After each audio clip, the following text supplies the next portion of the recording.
Coucou, c'est Cindy. Aujourd'hui, je vous retrouve pour une vidéo tag, on va dire. Je crois que c'est un tag, il fut un temps, mais j'en suis pas sûre. En tout cas, la vidéo s'intitule « S'il n'en fallait qu'un ». Donc le principe, c'est que je vais vous montrer le maquillage que j'ai et en choisir qu'un seul de chaque catégorie. Donc ça n'a pas été trop dur pour moi parce que j'ai pas non plus des millions de maquillage. Mais en tout cas, ceux que je vous présente, c'est ceux que j'aime vraiment. Alors, on va commencer par le début du maquillage jusqu'à la fin. Toutes les étapes que je fais pour me maquiller. Donc, en premier, c'est la base de teint. Et ma préférée, c'est la professionnelle. Elle est toute petite parce que ça devait être un échantillon que j'avais eu. Elle est super bien pour moi. Elle floute tous mes pores dilatés et cache toutes mes imperfections. Donc moi, ce que je fais, c'est que je la mets pas sur la totalité du visage parce qu'elle est quand même grasse et elle a beaucoup de silicone. Je la mets vraiment là, dans la zone où mes pores sont plus apparents qu'à d'autres endroits. Pour le reste, je mets une autre base de teint, mais qui est toute simple, ça aurait pu être n'importe laquelle. Ensuite, en fond de teint, mon préféré, c'est le Born This Way. Après, je sais qu'on en a entendu beaucoup parler l'année dernière, donc c'est pour ça aussi que je l'avais acheté. J'étais pas une pro en fond de teint avant, je mettais beaucoup plus des bébés crèmes, car j'avais jamais trop essayé de fond de teint avant. Je pensais que c'était un truc impossible pour moi à mettre. Merci le Beauty Blender. Et du coup, j'en ai acheté un nouveau cet hiver pour aller avec ma teinte d'hiver. Oh là là, c'était catastrophique à mettre, donc j'ai vu à quel point le Born This Way était d'une facilité et d'une couvrance modulable, pour moi qui était parfaite. En anti-cerne, c'est le Sephora haute couvrance.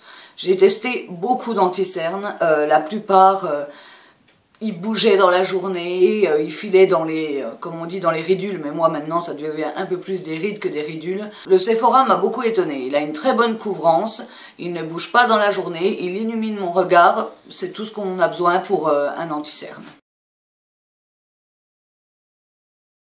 En ce qui concerne la poudre libre, alors c'est pareil, j'en avais testé 2-3 autres avant, moins cher parce que voilà, j'avais pas trop les moyens, je me disais que toutes les poudres libres se valaient et non, pas du tout. Donc j'ai acheté ces derniers temps la Make Up Forever HD et c'est vrai que je vois une énorme différence. J'ai une peau très grasse, elle m'aide vraiment à tenir mon maquillage et me matifier. Avec les autres poudres, en l'espace de 1 ou 2 heures, je brillais déjà de 1000 feux. Avec celle-là, je fais une retouche dans la journée et c'est assez. Donc vraiment, j'ai pas à me plaindre. Pour le blush, encore un Too Faced. C'est un de leurs blushs, je pense, les plus connus, c'est le Sweet Earth. Je l'ai en teinte Candy Glow, alors dans les teintes roses. C'est celui que j'utilise quasiment tous les jours. Il a une bonne couvrance. Je dis couvrance parce que pour les blushs, c'est vrai qu'on dit pas trop couvrance, mais alors j'en ai testé certains qui n'avaient aucune pigmentation et que je devais travailler, puis qu'à la fin limite je reprenais celui-là car je voyais aucune différence. Ma peau est un petit peu dans les teintes jaunes, mat, et c'est vrai qu'il faut des blushs qui ont une bonne pigmentation pour moi. En ce qui concerne le bronzer, donc c'est celui de The Balm, le Desert. Alors pareil, j'en ai de Too Faced, mais celui-là, il a une pigmentation plus importante pour moi. En un coup de pinceau, il soit tout de suite. J'ai pas besoin d'en remettre et de travailler. Donc, pour moi, celui-là, c'est celui qui me convient le mieux. Ensuite, en highlighter. Alors, encore un cœur, sauf que là, c'est pas Too Faced, c'est de la marque I Love Makeup. C'est justement cet highlighter que j'ai commandé sur Maquillala, que je voulais absolument. Donc, c'est pas l'highlighter le plus parfait de tous les temps, mais ça, c'est surtout pour ma folie des licornes, Unicorn Earth. Il est tellement magnifique dans sa palette arc-en-ciel que je ne peux que l'adorer. Alors en palette, à vrai dire, j'en ai aucune à vous présenter. J'en ai quand même 2-3. J'ai la Chocolate Bar, j'ai la Bonbon, j'ai la Grand Hôtel Café de Too Faced, j'ai la Nude Tude de The Balm, j'ai la Nude de Maybelline. Mais il n'y en a aucune qui fait que c'est la palette, celle que je pourrais pas me passer. Il faut que je prenne un fard d'une, de l'autre pour trouver voilà, le bon dégradé qui m'ira. Donc je préfère ne pas vous en présenter et vraiment trouver la bonne palette pour moi. Je compte bientôt commander la Sweet Peach de Too Faced encore. Donc qui sait, ça sera peut-être celle-là, la palette chouchou pour moi. Ensuite, pour le mascara, alors ce n'est pas du tout un mascara connu, c'est un mascara que j'ai eu dans My Little Box. C'est le mascara My Little Beauty, Mademoiselle Volume Impertinent, et j'ai été vraiment étonnée par ce mascara. Je l'ai reçu dans la box, j'en ai pas fait de cas, et un jour je me suis dit tiens je vais le tester. Et vraiment il me fait des cils longs et étoffés, aussi bien que certains mascaras comme le Better Than Sex ou le Volume Manga. Limite celui-là, ben, si je l'ai mis dans mes préférés, c'est que c'est celui que je préfère. Pour la poudre à sourcils, alors c'est une poudre, c'est de L'Oréal, c'est l'accord naturel, spécial brunette. Alors cette poudre, je l'avais trouvée dans un Stockomanie, vraiment pas cher. Je ne me faisais pas encore les sourcils en ce temps-là. Et je me suis dit pourquoi pas. Et depuis, j'en ai racheté d'autres. J'ai racheté celle de The Balm. Il n'y en a aucune qui arrive à la détrôner. J'arrive à travailler mon sourcil avec, tout en nuances, sans que ça fasse un effet vraiment sourcil maquillé et trop maquillé. Moi j'aime quand même que ça fasse un minimum naturel. Donc celle-là, quoi que je teste, j'y reviens toujours. Après j'ai une brosse pour avec un produit pour les fixer, car j'ai des sourcils qui ont tendance à partir un petit peu dans tous les sens.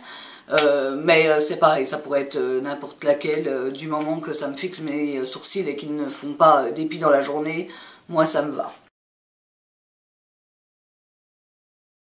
Alors, pour ce qui est rouge à lèvres, j'ai pendant longtemps, tout comme le fond de teint et un peu tout, je me suis mis tard au maquillage, je n'en mettais pas, car j'ai, comme vous avez pu le voir, des toutes petites lèvres, et j'arrivais pas à les maquiller, j'osais pas, surtout j'osais pas mettre de la couleur, j'osais pas les mettre en valeur. Et un jour j'ai franchi le pas de commander d'abord un rouge à lèvres liquide mat, et j'ai adoré le mat, ça se transfère pas, j'aimais pas les rouges à lèvres pour ça aussi.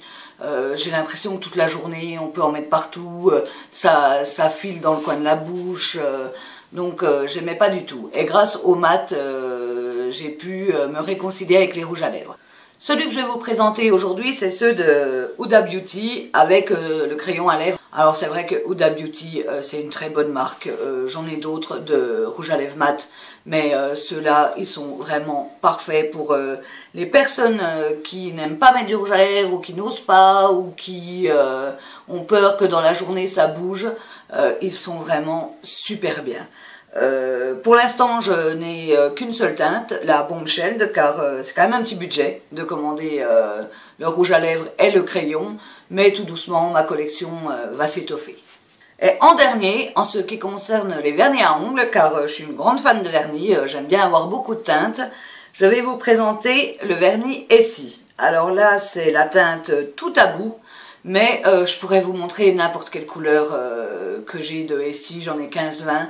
C'est vraiment le vernis à ongles en lui-même que j'aime. J'aime sa tenue, j'aime son pinceau, sa facilité à être posé. Les vernis Essie sont quand même assez onéreux pour celles qui n'ont pas l'habitude d'acheter des vernis. Ils coûtent dans les 11 à 13 €. Mais pour ma part, je les commande sur Beauté Privée quand ils sont à moins 50, moins 70%. Je commande beaucoup de mon maquillage sur Beauté Privée. Après, c'est les stocks de l'année d'avant. Mais à vrai dire, je m'en fiche un peu d'avoir la collection de vernis de l'année d'avant. Pour ma part, tant que la couleur me plaît, c'est le principal. Et pour ce qui concerne mon parfum, alors c'est le 4 de Boucheron. Donc j'aime bien son packaging, mais c'est pas ça qui a fait que je l'ai acheté. À la base, je l'ai reçu en échantillon quand j'avais fait une commande Sephora. À chaque fois que je reçois un échantillon de parfum, je le mets sur mon bras, je teste, je sens et voilà. Et celui-là, ben, pour pas déroger à la règle, j'avais fait comme tous les autres, je l'avais mis sur mon poignet. En le sentant, je l'ai pas spécialement adoré, je l'ai trouvé pas à mon goût. Et en fait, au fur et à mesure de la soirée, à chaque fois que je passais mon bras devant mon visage et que je sentais l'odeur, j'en suis vraiment tombée amoureuse. Je me suis dit, il me le faut. Quand j'ai regardé le prix, j'ai attendu d'avoir un code promo quand même à Sephora. Et du coup, je l'ai commandé et je peux plus m'en passer. Donc, pour expliquer les parfums, je suis un peu nulle. Tout ce que je sais, c'est que je l'aime, que c'est une odeur fraîche. J'aime les odeurs fraîches, j'aime pas les odeurs entêtantes, ni trop musquées. Du coup, j'ai noté les différentes senteurs qu'on peut retrouver dans ce parfum. En note de tête, il y a de la mandarine amère et de l'orange verte. En note de cœur, c'est du jasmin et de la rose. Et en note de fond, du cèdre et du bois de santal. Alors, on pourrait dire que le cèdre et le bois de santal sont des odeurs fortes, mais pas du tout. C'est vraiment un parfum léger. Si un jour vous passez par un Sephora et que vous aimez les odeurs assez discrètes et fraîches, moi j'adore tout ce qui sent le frais, le propre. Allez le sentir et vous me direz ce que vous en pensez. Donc voilà pour ce qui concerne mes chouchous maquillage. J'espère que cette vidéo aura pu vous aider dans certains choix de produits, car je peux comprendre que selon les prix, on doute un peu avant de commander certaines marques. Et je vous fais de gros bisous et je vous dis à bientôt.